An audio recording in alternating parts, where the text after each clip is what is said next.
Churchill Downs has called the move to Ellis-Park a precaution, and that recent investigations indicated no track issues. But in an effort to conduct a top-to-bottom review of all safety and surface protocols and integrity measures, the decision was made to temporarily relocate the spring meet. Some in the industry say losses do happen, and while a horse death is unfortunate, it's also a very real part of owning livestock.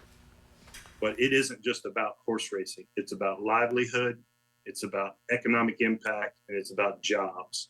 That's what's important. The horse racing industry remains in the spotlight. Races at Churchill Downs will move to another track beginning Wednesday, but one horse trainer says it won't affect them much, adding that during his time racing at Churchill, he had no issues with the track.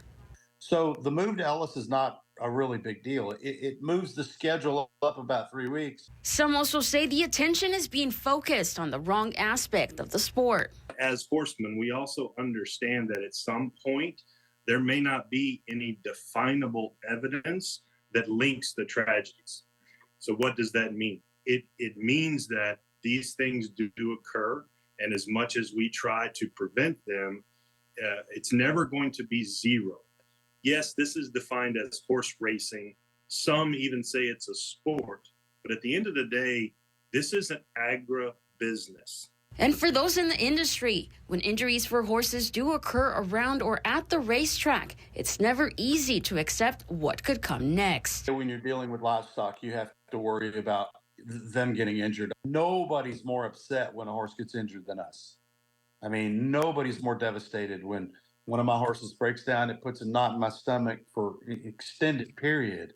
I can remember practically every horse I've ever lost, and it's just not any fun. And the notion that others are more affected than we are is wrong. Kenny-mcpeek also adds there is also the notion of using drugs for the animal, something he says he's firmly against.